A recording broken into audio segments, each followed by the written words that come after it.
Hello guys, একটা নতুন mini blog তোমাদের সাথে শেয়ার করছি। সানডেতে ছিল একাদশী আর লোকনাথ পুজো, তো তাই একটু ফলটা নিয়ে আসছি বাজার থেকে। এখানে আমার শাশুড়ি বসে গেছে পুজো দিতে।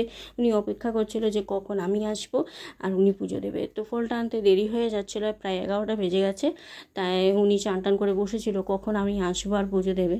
তো রুমটা একটু মুছে নিয়েছে, কারণ ঘর উনি একা মুছতে পারে না, তাই আমি মুছবো বলে রেখে দিতে বলছি। শুধু ওই রুমটা মুছে নিয়েছে আর ঠাকুরের বাসন টাসন মেজে উনি রেডি। তো এইখানে আমিও চিকেনটা বানাতে খুব ব্যস্ত হয়ে গেছিলাম। তো বাচ্চাদেরকেও চান করাতে হবে, এটা একটা খুব দেরি হয়ে গেছে সেদিন। কি বলবো, খেতে খেতে আমার চান করতেই 2টো বেজে গেছে। তো এই দেখো আমি চিকেনটা কষাচ্ছি, আর এই চিকেনটা খুব টেস্ট লাগে। আর তুমি রোজ যতই চিকেন খাও না কেন, তো সানডেতে একটু স্পেশালভাবে চিকেন খেতে খুব আলাদাই মজা লাগে। আর যদি যাওয়া যায় একটুখানি চিকেনের দোকানে, তখনই বোঝা যায় যে চিকেন প্রিয় লোক কত আছে। দেখতে দেখতে হয়ে গেছে আমার চিকেন, আর বাড়ির চালটা দিয়ে বানিয়েছি ফ্রাইড রাইস।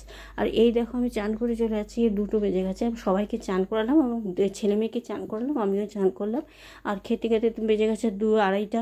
তারপর একটু শোয়ার পর বানালাম একটু স্ন্যাক্স খেতে ইচ্ছে করলো বাচ্চাদের। তো এখানে আমি আলুটা কুচিয়ে একটুখানি পকোড়া বানালাম বেসন দিয়ে, মুখে বেশ ভালো লাগছে। তো তারপর একটুখানি চা বানালাম। আর এই পকোড়া খাওয়ার জন্য বাচ্চারা খিদে পেয়েছে প্রচুর বলছিল, তাই একটু পকোড়াটাই বানিয়ে দিই, কী দেবো। আর তার জন্য খুব ওরা খুশি যে মা পকোড়া বানিয়েছে।